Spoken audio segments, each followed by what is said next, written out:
My name is Van Miller. I am 68 years old. After losing Margaret, my wife of 45 years, I reluctantly moved in with my daughter Sophia and her husband Douglas. I thought I was fortunate to have family who cared. That belief shattered one quiet night when I overheard a conversation never meant for my ears. My son-in-law had plans for me, cruel plans that left my hands trembling and tears falling down my weathered face. But even at my age, I refused to become a victim. I had to survive. Before I share my story, let me know where you are watching from. Hit that subscribe button and join me as I reveal how I escaped in the dead of night to reclaim my dignity. I spent my entire life building things. For 40 years, I worked construction, helping create homes for other families, while making sure my own had everything they needed. My hands now gnarled with arthritis, once framed houses installed plumbing, and finished carpentry that would stand for generations. It was honest work that paid for our modest 3-bedroom home in Lancaster County and put my daughter Sophia through college. Margaret and I were high school sweethearts. She worked as a school librarian while I handled the construction jobs. We were not wealthy by any measure, but we were comfortable. We saved what we could for retirement, though medical bills over the years had taken bigger bites than we expected. Still, we had our home mostly paid off, and enough to live simply. Sophia was our only child. Margaret had complications during birth that prevented us from having more children, but we poured all our love into raising her.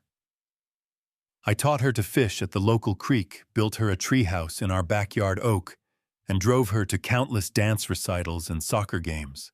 Margaret read to her every night and helped her become the first in our family to attend university. We were so proud when she graduated with a business degree and landed a job at a marketing firm. When Margaret was diagnosed with aggressive pancreatic cancer, everything changed. The disease moved quickly, giving us only 7 months from diagnosis to her final day. I spent our savings on treatments that might extend her life even by weeks. When she passed, I was emotionally shattered and financially drained. The medical bills kept coming even after the funeral. Our house, while filled with 40 years of memories, had seen better days. The roof needed replacing, the furnace was ancient, and various other repairs had been postponed during Margaret's illness. At 68, with my own health issues, including arthritis and a minor heart condition, the thought of maintaining it alone was overwhelming. It was during this vulnerable time, about 8 months after Margaret passed, that Sophia suggested I sell the house and move in with her family. They had a spacious 5-bedroom home in an upscale suburb about 2 hours away. "Dad, it makes no sense for you to rattle around in that big house alone," Sophia said during one of her weekend visits. "The maintenance is too much for you now. You could sell it, add that to your savings, and stay with us while you look for a nice small apartment or retirement community." I resisted at first. "This is my home, Sophia. Your mother and I built our life here." "Mom would want you to be practical," she countered. "Family takes care of family. We have plenty of room, and Emily and Tyler would love having their grandpa around more." Her husband Douglas, a financial advisor with a perpetual politician's smile, added his professional opinion. "The housing market is strong right now, Van. You could get a good price for the place, even considering the needed repairs. It would be financially prudent." After weeks of gentle but persistent pressure, I relented. Perhaps they were right. The house felt emptier by the day without Margaret. Maybe being surrounded by family would ease the loneliness that had settled into my bones. Selling the house was harder than I expected. Each item packed was a memory revisited. The kitchen table where our family had shared thousands of meals. The living room recliner where I had read bedtime stories to Sophia. The workbench in the garage where I had taught her to build her first birdhouse. In the end, I donated most of our furniture and belongings to a local veterans organization. Our life together reduced to a few boxes of photographs, some clothes, and personal items that fit in the back of my aging pickup truck. The day I handed over the keys to the new owners, a young couple expecting their first child, something inside me broke and mended simultaneously. A chapter closed, but I forced myself to believe another was beginning. Sophia and Douglas lived in a large colonial-style house in an exclusive development. Their circular driveway and professionally landscaped yard spoke of success I had never achieved. My dusty truck looked out of place parked beside their shiny German vehicles. Douglas greeted me with a firm handshake when I arrived. "Welcome to your new home van." His words were warm, but his eyes assessed me like an investment opportunity. Sophia showed me to what would be my room, a guest bedroom on the first floor. "This way, you will not have to worry about the stairs, Dad," she explained, which was thoughtful considering my arthritic knees. My grandchildren offered perfunctory hugs. Emily, 17 and focused on college applications, smiled genuinely, but briefly. "Nice to have you here, Grandpa," she said before returning to her laptop. Tyler, 14, nodded without looking up from his phone, mumbling something that might have been a welcome. The first few weeks seemed promising. We ate dinner together most nights. Douglas asked about my construction experiences, seemingly interested in my stories about the changes in building methods over the decades. Sophia included me in grocery shopping and other errands. The grandchildren occasionally asked for help with projects or advice. I noticed small tensions but dismissed them as natural adjustment pains. Douglas would sigh when I took too long in the bathroom we shared. Sophia would rearrange items I had put away in the kitchen. The grandchildren would lower their voices when I entered a room as though I was interrupting. "It will take time," I told myself. "We are all adapting to this new arrangement." I was determined to make it work. After all, I had nowhere else to go. As weeks turned into months, the atmosphere in the house subtly shifted. What had started as family dinners with conversation gradually became meals where I sat quietly, while Douglas dominated discussions about investments, property values, and his golf game. Sophia, once interested in my stories about her mother, now seemed to find them tedious, often cutting me off with, "Yes, Dad, you have told us that one." Douglas began making comments about my habits. "Van, do you really need to have the television so loud?" Or, "That is quite a lot of coffee you drink in a day." Small criticisms delivered with a smile that never reached his eyes. When I offered to help around the house using my construction skills to fix a leaking faucet or patch some drywall, Douglas was quick to dismiss me. "We have people we call for that, Van. No need for amateur repairs in this house." The word amateur stung after 40 years in the trade. Sophia increasingly sided with Douglas in small disagreements. When I suggested we try a recipe Margaret used to make for Sunday dinners, Sophia shook her head. "Douglas is watching his cholesterol, Dad. We need to be health conscious now. Not like the old days." Family meals became less frequent. Douglas often worked late. Sophia had her book club and yoga classes. Emily had college preparation activities, and Tyler had video games. I found myself eating alone more often than not, heating up leftovers or making simple sandwiches. My living space began to shrink.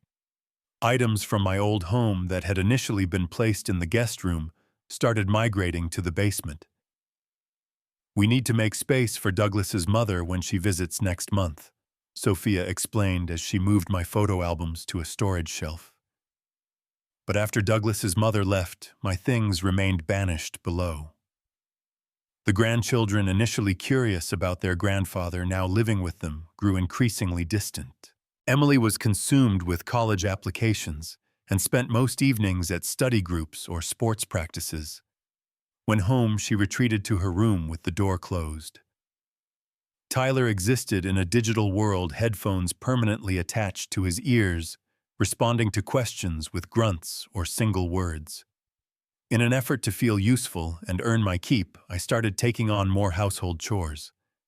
I would wake early to start coffee, empty the dishwasher, and bring in the newspaper before anyone else was up. But even these efforts were criticized. "Dad, you loaded the dishwasher incorrectly. The glasses go on the top rack," Sophia would say, rearranging everything I had done. Or Douglas would comment, "The coffee is too strong again, Van. We prefer a milder blend." About 4 months into the arrangement, Sophia approached me with a concerned expression that immediately put me on guard. "Dad, Douglas and I have been talking about household expenses," she began carefully. "With you living here, our utility bills and grocery costs have increased quite a bit. We think it would be fair if you contributed more financially to the household." I had been giving them $500 monthly from my small pension, which seemed reasonable since I was not eating extravagantly or using excessive electricity. But I agreed to increase it to $750 despite the strain on my limited income. "That would be helpful, Dad. After all, we are all making sacrifices here," Sophia said, patting my hand in a way that made me feel like a child rather than her father. I noticed more and more that my opinions on family matters were ignored. When discussions about vacation plans or weekend activities arose, no one asked what I might enjoy. Decisions were made as though I was not in the room, and I was simply informed afterward. When I tried to discuss my feelings with Sophia during a rare moment alone, she dismissed my concerns. "Dad, you are being too sensitive. We have opened our home to you. It is natural that our family dynamics will center around our immediate family first."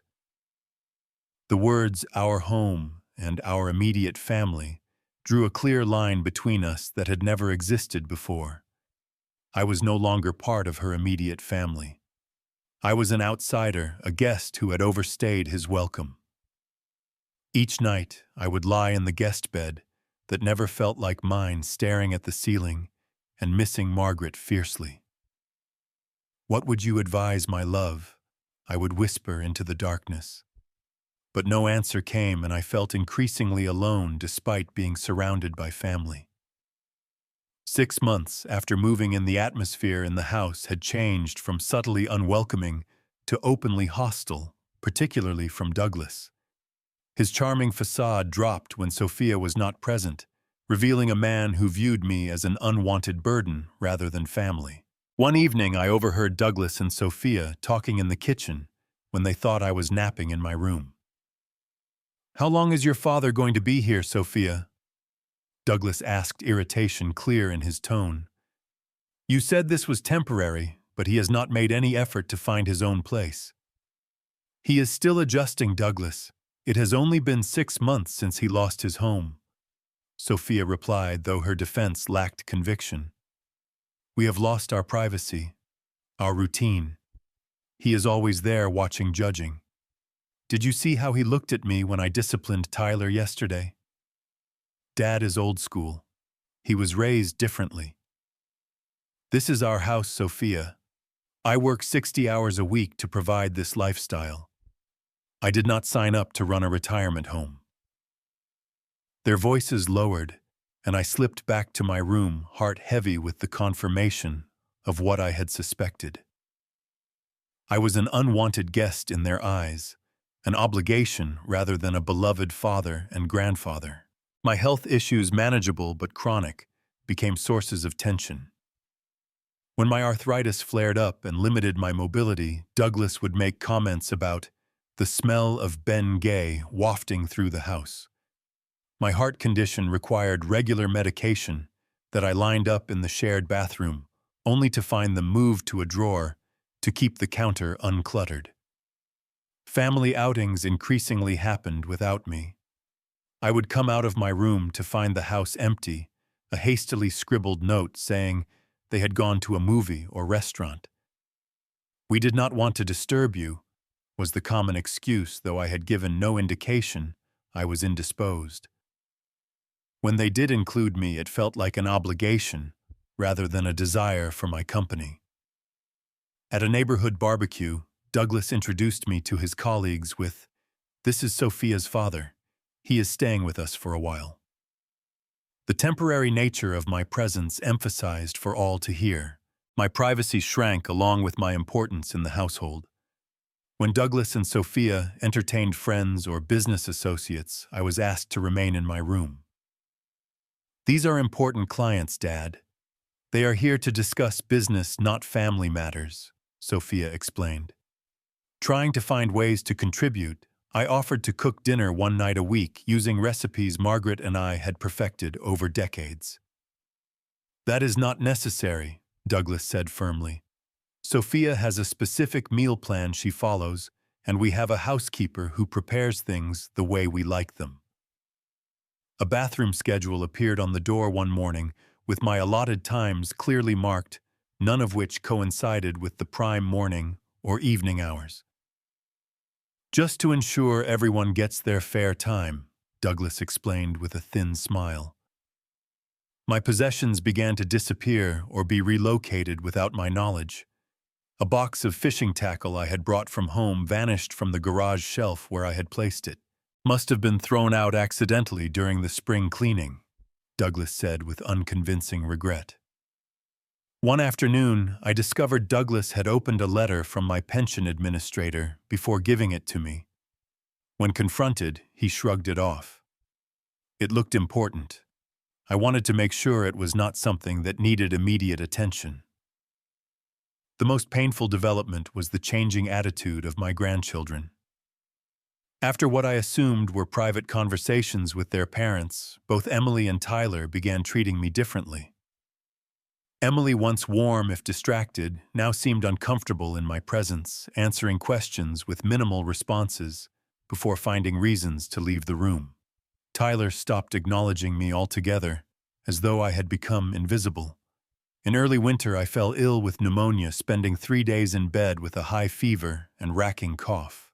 Sophia brought me medication and occasional meals, but there was no offer to take me to a doctor despite my worsening condition. Douglas complained about the noise of my coughing, keeping him awake. It was during this illness that my old friend Frank came to visit. We had worked construction together for 20 years before his retirement, and he had been checking in by phone since Margaret's passing. Concerned when I did not answer his calls, he drove the 2 hours to see me in person. Frank saw immediately what I had been too proud to admit. After a brief uncomfortable visit during which Douglas made no effort to hide his impatience, Frank pulled me aside. "Van, this is not right," he whispered. "The way they are treating you. You do not look well. This is not a healthy situation." Out of pride and perhaps a lingering hope that things would improve, I defended my family. "It is an adjustment for everyone, Frank. They have their own lives, their own routines. I am grateful they took me in." Frank shook his head, unconvinced. "There is a difference between taking someone in and making them welcome, old friend. Promise me you will call if you need anything. Anything at all." I promised, though at the time I had no intention of burdening anyone else with my problems. But his visit planted a seed of doubt that would soon grow into a desperate realization. As winter turned to spring, I had recovered from the pneumonia, but found myself increasingly isolated within the household. The warm weather brought no thaw in the cold treatment I received from Douglas, and increasingly from Sophia. I noticed more hushed phone calls, conversations that stopped abruptly when I entered a room, and significant glances between my daughter and son-in-law that set my instincts on alert. Something was happening that concerned me, yet excluded me from the discussion. One night in late April, troubled by these observations, and unable to sleep, I decided to make myself a cup of herbal tea in the kitchen. It was just past midnight and the house was quiet. I moved carefully, not wanting to wake anyone, and faced Douglas's complaints about my nocturnal wanderings. As I passed the home office adjacent to the kitchen, I noticed the light was on beneath the door and heard the low murmur of voices. Douglas and Sophia were up late, unusual for a weeknight. I would have continued to the kitchen, respecting their privacy, but I distinctly heard my name mentioned. I paused, then moved closer to the partially open door. The Peaceful Pines Care Center accepts Medicare patients, Douglas was saying, his voice carrying the satisfied tone of someone who has solved a problem. I toured it last week. It is not fancy, but it will serve the purpose. I looked up the reviews online, Sophia replied, her voice hesitant. They are not good, Douglas. Several complaints about understaffing and neglect. We cannot afford the premium facilities, Sophia, not with Emily's college tuition coming due. Peaceful Pines accepts the government insurance and will take the remainder of your father's Social Security checks for room and board. My heart began to race as the implication became clear. They were planning to move me to a nursing home without any discussion or consent. What about his remaining savings? Sophia asked. The money from selling the house. That is why I scheduled the meeting with Jeremy at the bank next week, Douglas replied. We need to get the power of attorney transferred from Van to you before he realizes what is happening. Once that is done, we can access those funds. Legally, they will be under your control for his care, but practically, we can allocate them where they are most needed. Emily's education is an investment in the future. Your father has had his life. I stood frozen, unable to believe what I was hearing. My son-in-law had found what he considered the cheapest possible facility to place me in, was planning to take legal control of my finances, and intended to use my life savings meant for my care in my final years for my granddaughter's college fund. He will never agree to this, Sophia said, a note of conscience in her voice that gave me a momentary hope. We will not present it as a permanent solution, Douglas explained calmly. We will tell him it is for rehabilitation after a health assessment. Once he is there, the staff can declare him unable to live independently.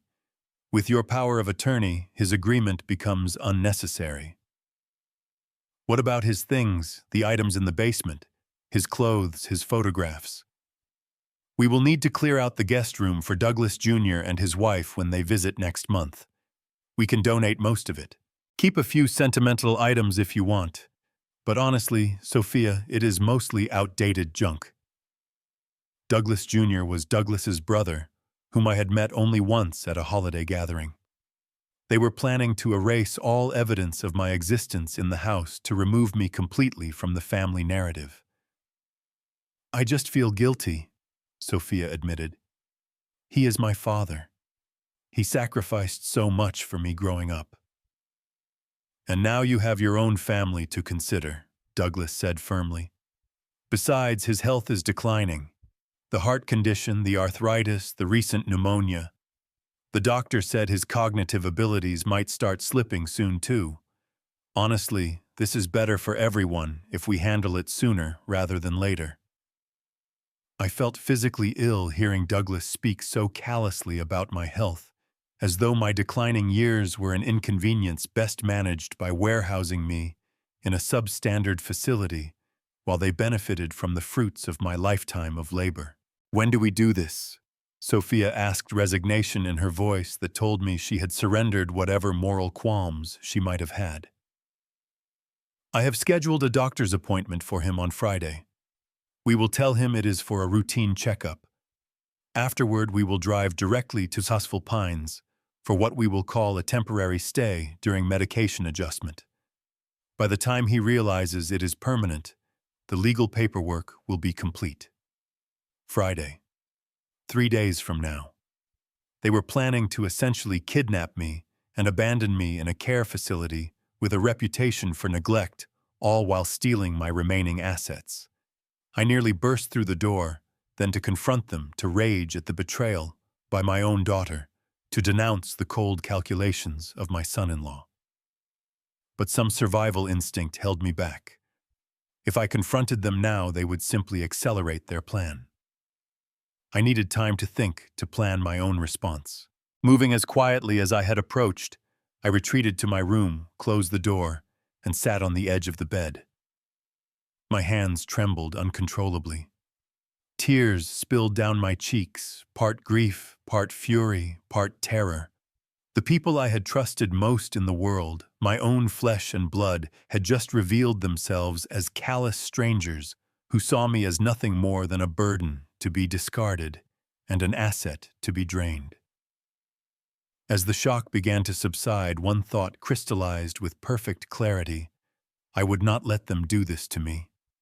Even at 68, with health problems and limited resources, I still had my dignity, and I would fight to preserve it. I did not sleep that night. How could I, knowing that the people sleeping peacefully down the hall were plotting to rob me of my freedom, my dignity, and my financial security? My mind raced between disbelief, heartbreak, and a growing resolve to take control of my own fate. By dawn, I had formulated a plan. It was desperate and filled with unknowns, but it was mine, not a future imposed on me by others who claimed to have my best interests at heart while serving only their own. I would leave before they could implement their scheme. I would escape this house that had never become a home, taking with me whatever I could salvage of my life and independence. That day, I pretended nothing had changed.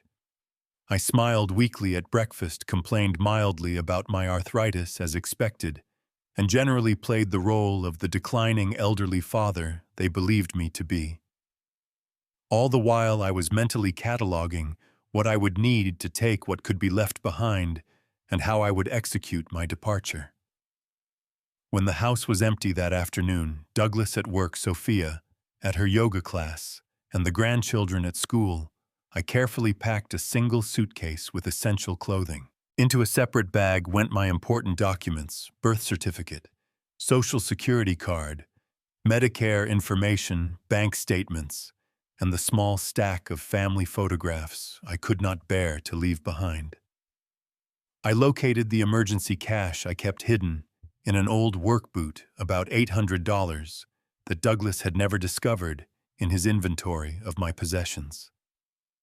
I wrote a brief note, not wanting to leave without some explanation, yet not willing to reveal too much of what I knew or my destination. Sophia, I overheard your conversation with Douglas about Peaceful Pines. I know what you plan to do with me on Friday.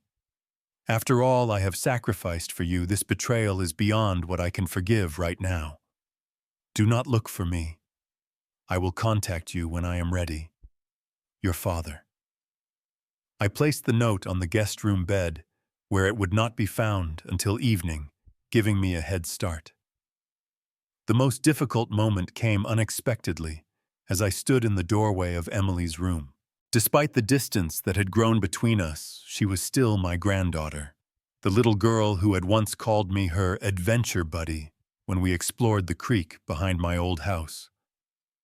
Tyler's room held fewer warm memories, but he too was innocent of his parents' schemes, a child caught in adult machinations. I allowed myself a moment to look at the family photographs on the hallway wall, remembering when Sophia was young, when she looked at me with love and admiration rather than impatience and obligation.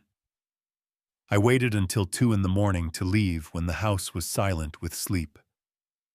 Moving as quietly as my arthritic joints allowed, I carried my bags to the front door, took one last look at the house that had briefly been my refuge, and then my prison, and slipped out into the cool spring night. I walked 3 blocks before calling a taxi on my cell phone, not wanting the noise of the car to alert the household. The driver, a young man with kind eyes, helped me with my bags without comment on the unusual hour or the age of his passenger fleeing into the night. The Wayfarer Motel on Route 30. I instructed selecting the cheapest lodging I knew of in the area where I could pay cash and avoid leaving a credit card trail. The motel was as grim as I expected, with stained carpets and the lingering smell of cigarettes, despite the no smoking signs. But the night clerk asked no questions when I paid for 3 nights in advance with cash, and the lock on the door worked, which was all that mattered to me in that moment. Sitting on the edge of the sagging bed in room 114 of the Wayfarer Motel, the full impact of what had happened, what I had discovered, and what I had done crashed over me like a wave. I had lost my wife, my home, and now my family all within the span of a year. At 68, I was essentially homeless, with limited funds, health issues, and no clear path forward. I allowed myself to weep, then truly weep, for all that had been taken from me and all that I had lost. The grief was physical, racking my body, with sobs that seemed torn from the depths of my soul. I cried for Margaret, for the life we had built, for the daughter we had raised, who had become someone I no longer recognized, for the future I had envisioned that would never come to pass. When the tears finally subsided, I was exhausted, but somehow clearer. The shock and betrayal remained, but beneath them a seed of determination had taken root. I had survived loss before. I would survive this too. The next morning, my phone began ringing around 10 a.m. Sophia, of course, who would have found my note by now. I silenced the ringer without answering. Text messages followed, first concerned, then angry, then threatening. "Dad, where are you? We are worried. This is irresponsible. You are not well enough to be alone. Tell us where you are. Douglas is considering calling the police to report you missing." The grandchildren texted, too clearly instructed by their parents, but with messages that tugged at my heart nonetheless. "Grandpa, please come home. We are scared something happened to you." Then came the voicemail from Douglas, his tone alternating between fake concern and veiled threats. "Van, this behavior is completely unacceptable. Sophia is beside herself with worry. You have no resources to sustain yourself independently. There could be legal consequences if you have taken anything that does not belong to you. Be reasonable and return home immediately so we can discuss this as a family." Legal consequences. As if I had stolen from them when they were the ones planning to steal everything from me, including my freedom. The stress of the situation took a physical toll. My chest tightened with the familiar pressure that signaled my heart condition was flaring up. My hands shook so badly I could barely open my medication bottle. The pain in my joints intensified, whether from the stress or the uncomfortable motel bed, I could not tell. I knew I should probably see a doctor, but I was afraid to go to a hospital.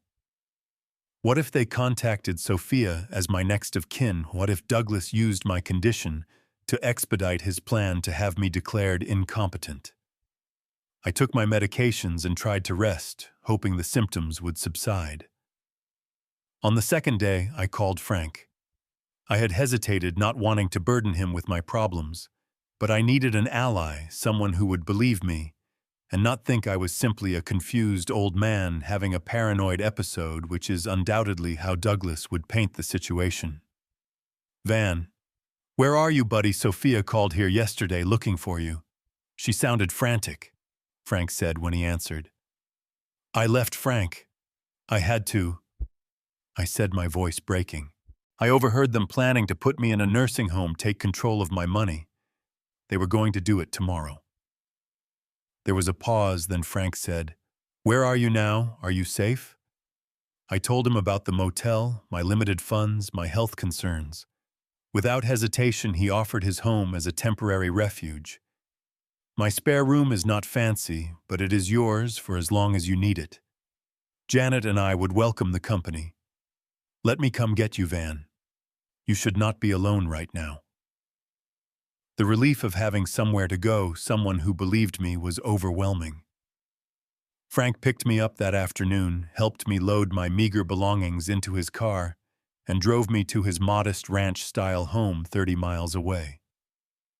Frank's wife, Janet, greeted me with a warm hug, and no questions, leading me to a small but comfortable guest room that instantly felt more welcoming than the larger, more elegant room I had occupied in Sophia's house. "Tomorrow we will figure things out," Frank assured me. "For tonight, just rest, knowing you are among friends." That night, in the safety of Frank's home, I slept deeply, for the first time in months. The following day, with Frank's help, I took steps to secure what remained of my financial independence. We visited my bank where I removed my daughter's name from my accounts, a precaution I had taken after Margaret's death, but now recognized as even more crucial.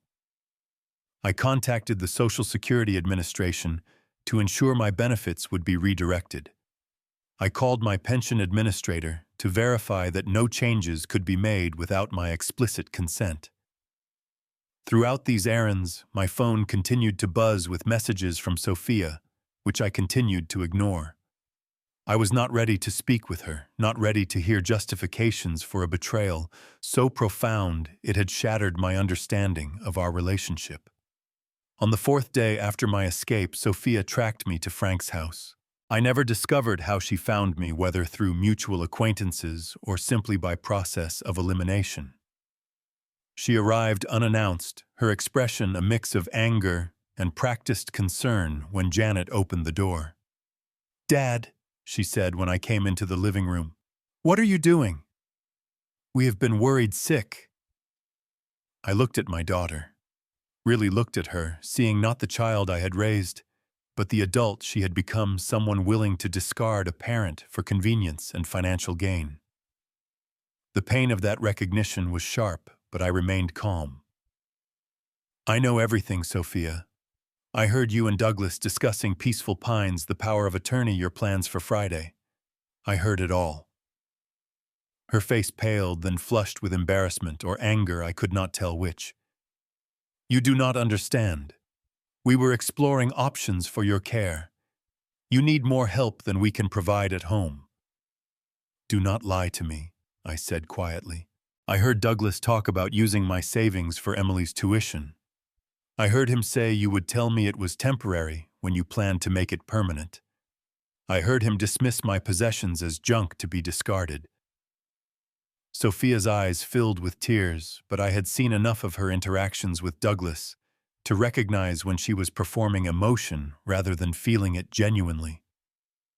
"You are twisting things, Dad. Your memory is not what it was. Douglas was only trying to be practical about our financial situation while ensuring you got the care you need."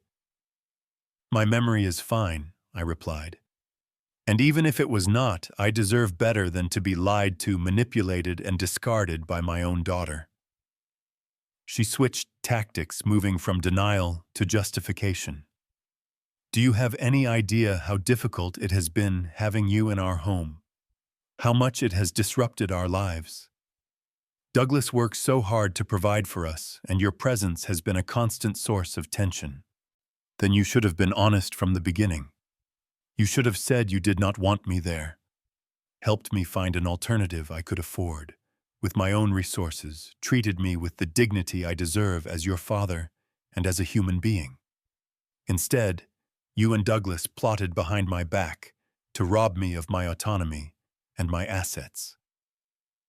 "That is not fair," she protested, but weakly, knowing she had been caught in a betrayal too clear to deny. "I will not be returning to your house, Sophia. I will not be going to Peaceful Pines or any other facility of Douglas's choosing. I am still of sound mind, and I will decide my own future." "And what future is that?" she asked, gesturing around Frank's modest home. "Living off the charity of old friends. You cannot support yourself independently, Dad. You do not have the resources or the physical capability." Her words were meant to wound, to remind me of my vulnerability, to push me back into the dependent position they had constructed for me. But they had the opposite effect, strengthening my resolve.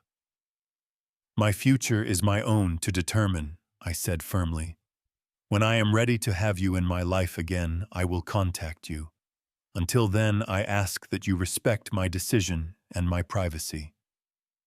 Sophia left with protestations of concern and misunderstanding, but without the victory she had come for.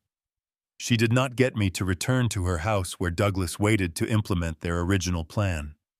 She did not regain access to my finances.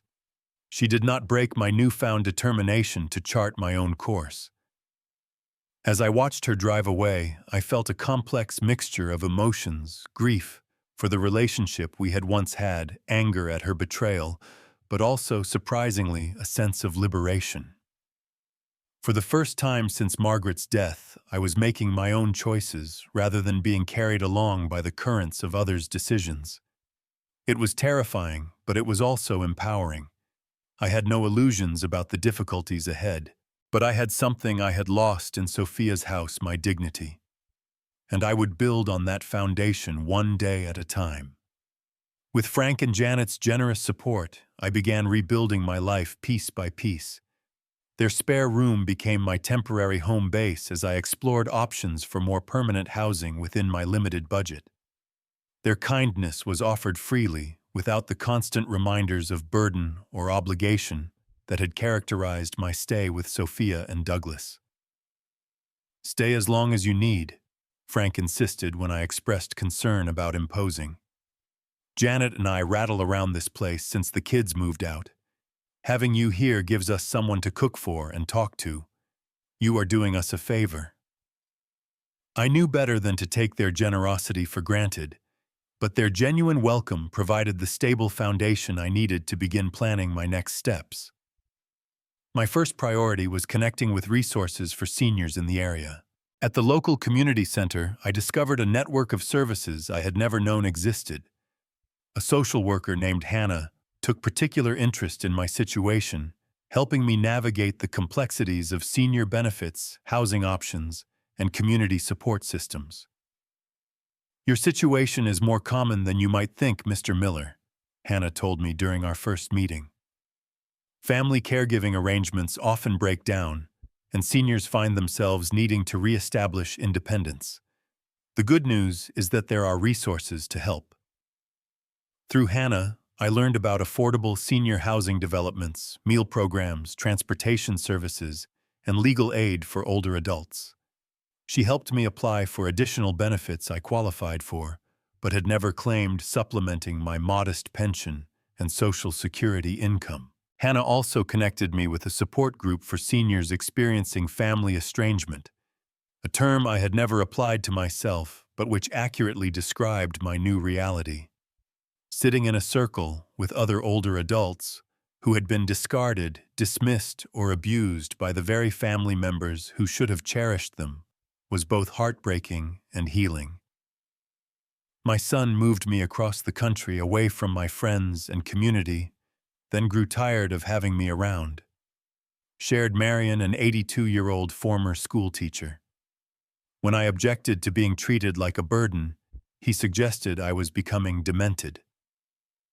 My daughter and son-in-law emptied my bank accounts while I was hospitalized, then refused to return the money, claiming it was payment for care they provided, said John, a veteran in his 70s. Each story resonated with elements of my own experience, confirming that what had happened to me was not unique or my fault, but part of a troubling pattern affecting many seniors. More importantly, each person in that circle was not merely a victim, but a survivor, one actively reclaiming their dignity and rebuilding their life. About a month after my escape, I received an unexpected text message from Emily, my granddaughter. "Grandpa, can we meet somewhere to talk? Just you and me. I miss you." I hesitated, wary of a trap orchestrated by Douglas, but decided to trust that my granddaughter's motivations were genuine. We arranged to meet at a coffee shop halfway between Frank's house and Sophia's. Emily arrived alone, looking nervous but determined. At 17, she stood on the cusp of adulthood, her features reminiscent of Sophia at that age, but with a seriousness my daughter had never possessed. "Mom and Dad do not know I am here," she said immediately after hugging me. "They have told everyone you had a mental health crisis and are getting treatment. But I found your note in the trash before Mom could destroy it. I know something else happened." The maturity of her perception surprised me. I had underestimated her awareness of the household dynamics, assuming she was as absorbed in her own world as she appeared. Carefully, without demonizing her parents, I explained what I had overheard and why I had felt compelled to leave. Emily listened without interrupting her expression, shifting from shock to dismay to a deep sadness that aged her young face. When I finished, she reached across the table and took my hand. "I am so sorry, Grandpa. I knew Dad was being weird about you living with us, but I had no idea they were planning something like that. It is awful, and so wrong." Her validation of my experience brought tears to my eyes. "Thank you for believing me, Emily. That means more than you know." "Of course I believe you. I have seen how Dad treats you like you are a problem to solve rather than a person to love, and Mom just goes along with whatever he says." She hesitated, then added, "I am ashamed of them." "They are still your parents," I reminded her gently, "and they love you very much. This situation is between them and me." "But it affects all of us," she insisted. "Tyler and I have been talking about it. He acts like he does not care, but he does. He misses you too." We talked for nearly 2 hours, covering not just the family situation, but her college plans, her hopes and fears for the future, her memories of her grandmother. It was the most authentic conversation I had had with any family member since Margaret's passing. Before we parted, Emily made a promise. "I will stay in touch, Grandpa, and I will tell Tyler the truth. We may be stuck living with Mom and Dad, but we get to decide who we want in our lives." That meeting with Emily became the first of many. She visited regularly, sometimes bringing Tyler along, once he overcame his initial reluctance. These connections with my grandchildren provided a thread of family continuity that helped heal some of the pain of Sophia's betrayal. While rebuilding these family bonds, I was also establishing new independence. Through a contact at the senior center, I found part-time work at Wallace Hardware, a locally owned store where my construction knowledge proved valuable. The owner, Patrick Wallace, created a flexible schedule that accommodated my health needs while allowing me to contribute meaningfully. "Most of my customers have no idea how to tackle basic home repairs," Patrick explained when hiring me. "Having someone with your experience to advise them is worth more than you know. Plus, you speak normal human English, not contractor jargon, which helps the average homeowner understand what they need." The job provided not just supplemental income, but a sense of purpose and community. Regular customers began asking for me, specifically valuing my patient explanations and practical advice. Young homeowners particularly appreciated my willingness to teach them skills rather than just selling them products. My physical health improved as my mental and emotional state stabilized. Regular movement at the hardware store kept my arthritis from worsening, and the reduced stress had positive effects on my heart condition. I began taking better care of myself, preparing nutritious meals rather than the haphazard eating habits I had fallen into at Sophia's, where I often felt unwelcome in the kitchen. Douglas made several attempts to reassert control over my finances, contacting my bank and pension administrator, claiming concern about my competence to manage my affairs. Thanks to the preventative measures Frank had helped me take, these efforts failed.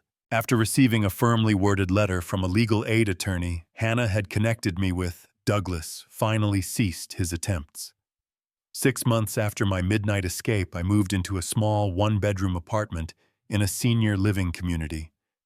My unit was modest, but comfortable, with safety features appropriate for aging residents and common areas that encouraged socialization. The monthly rent, while stretching my budget, was manageable, with my part-time income supplementing my retirement funds. The day I moved in, Frank, Janet, and several friends from the support group and hardware store helped transport my few possessions and additional items donated by the community. Emily and Tyler came too, bringing a houseplant and handmade welcome cards. Their presence, defying their parents' attempts to sever our relationship, was the most meaningful housewarming gift I could have received. As I settled into my new home and routine, I discovered talents and interests that had been dormant during my working years, and suppressed during my time in Sophia's house. I joined a creative writing group at the senior center, finding unexpected satisfaction in putting my life experiences on paper. My hands, though arthritic, still retained enough dexterity for small woodworking projects, which I pursued in the community workshop. Through these activities, I developed a circle of friends who accepted me as I was, valued my contributions, and provided the social connections essential for well-being at any age, but particularly in the later years. We celebrated birthdays together, shared holiday meals, checked on each other during health challenges, and generally created the supportive community I had expected to find within my own family. Shortly after my first year of independence, I faced a health crisis when my heart condition worsened, requiring surgery. The outpouring of support was overwhelming. Friends organized a rotation to drive me to medical appointments and assist during recovery. The hardware store held my job, with customers sending cards and well wishes.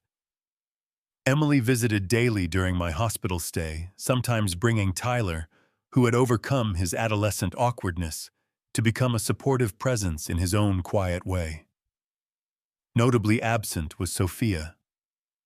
Emily had informed her of my surgery, but my daughter chose not to visit or call. The hurt of this final rejection was real, but cushioned by the genuine care shown by others who had no obligation to me beyond the bonds we had chosen to form. The experience crystallized an important truth: family is not merely defined by blood, but by who shows up, who extends themselves in times of need, who celebrates your joys and comforts your sorrows. By this definition, I had built a new family around me, one founded on mutual respect rather than obligation. 2 years after that midnight escape from my daughter's house, my life had transformed in ways I could never have anticipated. What had begun as a desperate flight from betrayal had evolved into a journey of self-discovery and renewal that belied conventional expectations about aging. My small apartment had become a true home, reflecting my personality and preferences in ways that had been impossible in Sophia's house. The walls displayed my own amateur woodworking projects, alongside photographs of meaningful moments from both past and present. The modest furniture was arranged for my comfort and convenience, not to impress visitors or maintain a design aesthetic I had no connection to. Most importantly, my apartment had become a gathering place for friends. Every Thursday evening, a group from the senior center would congregate for what we jokingly called the Old Timers Social Club, sharing potluck dishes, playing cards, and engaging in the kind of forthright conversations that only people with decades of life experience can truly appreciate. My relationship with my grandchildren had deepened despite the obstacles. Emily, now in her second year of college, visited regularly during breaks, often staying overnight in my small spare room that doubled as my workshop.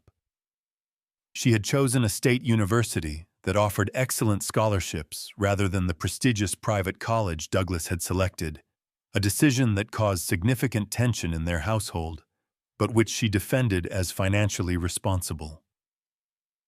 Besides, she told me during one visit, their engineering program is actually ranked higher, and I am not starting my adult life buried in debt. You taught me that, Grandpa, even if you did not realize it. Tyler, having moved beyond his technology-obsessed early teen years, had discovered an interest in construction and home improvement that created a natural bond between us. At 16, he would sometimes accompany me to the hardware store on weekends, absorbing knowledge about tools and techniques with an enthusiasm that reminded me of myself at his age. Dad gets annoyed when I talk about wanting to learn a trade, Tyler confided during one such visit.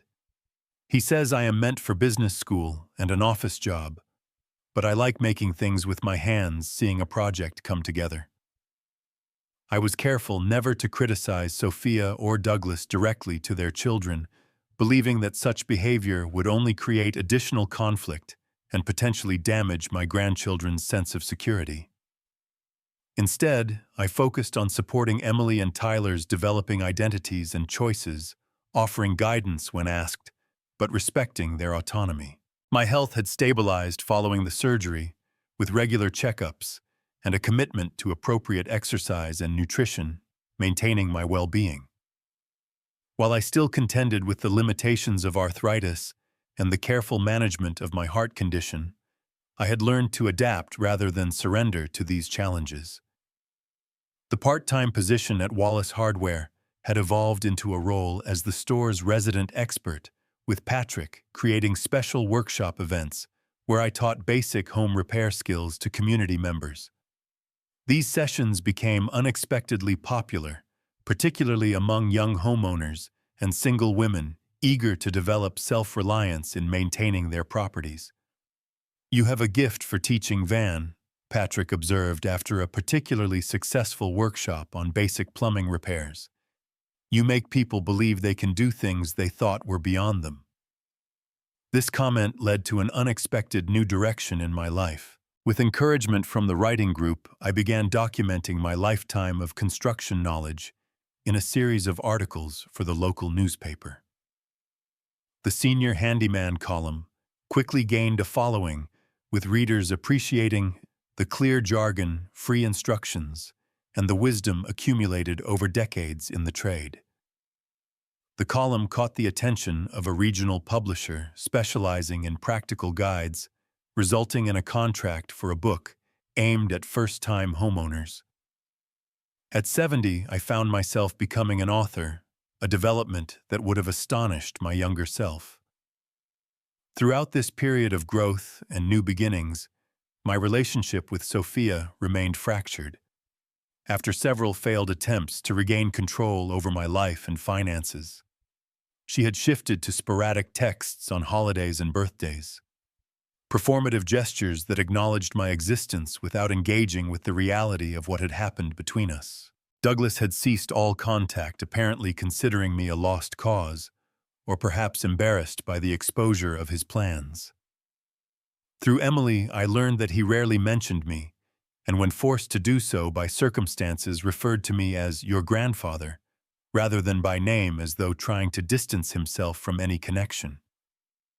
I had largely made peace with this estrangement, focusing on the relationships that nourished rather than depleted me. But a part of me still grieved for the daughter I had raised and loved the family connection that should have been a source of mutual support in our respective stages of life. The unexpected turning point came after Emily's college graduation. I attended the ceremony at her insistence, sitting far from Sophia and Douglas in the auditorium, but proudly watching my granddaughter receive her engineering degree. Afterward, amid the crowds of celebrating families, Sophia approached me alone. "Dad," she said, her voice lacking its usual confidence, "could we talk somewhere private?" We found a quiet corner of the campus garden, sitting on a bench beneath flowering trees. Sophia looked older than her years, strain evident in the lines around her eyes and mouth. "Emily tells me you have a book coming out," she began awkwardly. "Congratulations." "Thank you," I replied, unsure where this conversation was heading. After a long pause, Sophia continued. "Douglas and I are separating. He has been having an affair with his assistant for over a year. I thought you should hear it from me, not the kids." The news surprised me, though perhaps it should not have. The Douglas I had observed was a man concerned primarily with appearances and advancement, willing to discard inconvenient people when they no longer served his purposes. Apparently, Sophia had eventually fallen into that category as well. "I am sorry to hear that," I said sincerely. Despite everything, I did not wish pain upon my daughter. "It has made me think a lot about loyalty," Sophia said, looking down at her hands. "About how people treat each other. About the choices I have made." She took a deep breath. "I owe you an apology, Dad. What Douglas and I planned to do to you was wrong. Deeply wrong. I knew it at the time, but I convinced myself it was necessary, that it was somehow your own good. But it was not. It was cruel and selfish. The acknowledgement so long overdue momentarily left me speechless. I had imagined this conversation many times, but now that it was happening, I found myself unprepared for the complexity of emotions it evoked. "Why now?" I finally asked. "It has been 2 years." Honestly, watching how you rebuilt your life, how you formed new relationships, found new purpose, even wrote a book, all while I was increasingly miserable in my perfect house with my perfect husband. It made me question everything. Then when Douglas betrayed me so completely after 20 years of marriage, I could not help but see the parallel to how we had betrayed you. Her self-awareness was unexpected, but welcome. It was never about the house itself, Sophia, or even the plans for the facility. It was the deception. The way you both discussed me as a problem to solve rather than a person to include in decisions about my own life. "I know that now," she admitted. "At the time, I let Douglas frame everything as practical considerations, financial necessities. I abdicated my responsibility to stand up for what was right. For you." She wiped away tears. "I failed as a daughter." The raw honesty of her admission opened a door I had thought permanently closed. "We both made mistakes," I offered.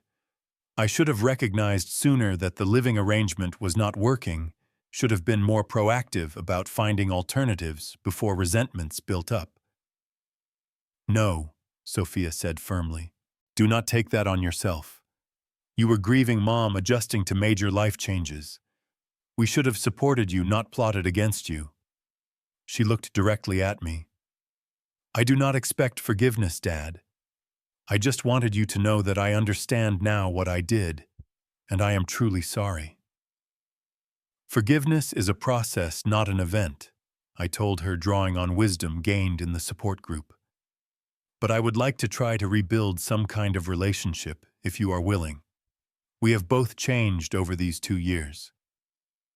We talked for nearly 2 hours more honestly than we had in decades.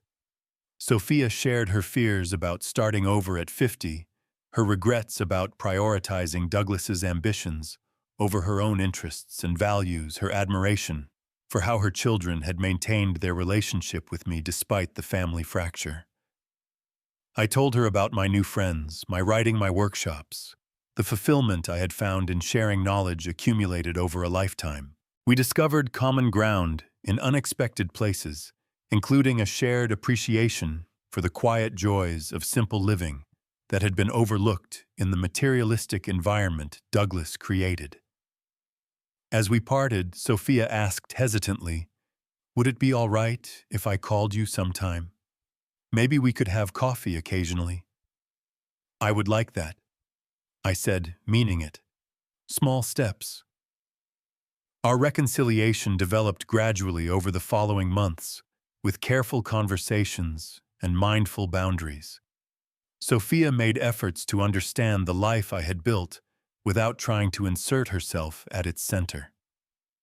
I acknowledged her struggle to redefine herself post-divorce without assuming responsibility for her emotional well-being. The relationship we established was different from what it had been before, but more balanced and authentic. We would never return to the innocent father-daughter dynamic of her childhood, nor would we pretend the betrayal had not occurred. Instead, we created something new, a connection between two adults with shared history, but independent lives linked by blood, but also by conscious choice to remain in each other's orbit. This hard-won wisdom about the nature of family relationships became central to my philosophy in my 70s. Family is earned, not entitled. Love requires respect as its foundation. Dignity is not negotiable at any stage of life. True care uplifts rather than diminishes. Age brings limitations, but also clarity about what truly matters. These principles guided my interactions, not only with Sophia, but with all the relationships in my expanding social circle. I became an informal mentor to younger seniors just entering retirement, sharing the lessons of my experience without minimizing the challenges they faced. In my small apartment that had become a hub of activity and connection, surrounded by friends both old and new, I reflected often on the journey that had brought me here. The midnight escape that had seemed so desperate and frightening had actually been the first step toward a more authentic life than I had ever imagined possible in my later years. The hands that had trembled with fear and grief that night now created beautiful objects, wrote words that helped others, and extended in friendship to an ever-widening circle of companions. The tears that had fallen in despair had been transformed into occasional tears of gratitude for unexpected joys and genuine connections. I had not merely survived the betrayal. I had discovered that even in the winter of life, new growth is possible, new purpose can be found, and dignity once reclaimed becomes an unshakable foundation for whatever time remains. I often wonder now as I look at you watching this video, what challenges you might be facing in your own family relationships. Are you valuing yourself enough to walk away from situations where your dignity is compromised? Are you building connections based on mutual respect rather than obligation or convenience? I would love to hear your thoughts in the comments below.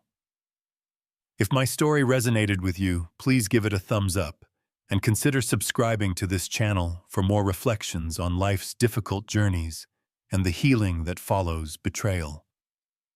Share this video with someone who might need to be reminded of their worth, regardless of their age or circumstances. Thank you for allowing me to share this chapter of my life with you.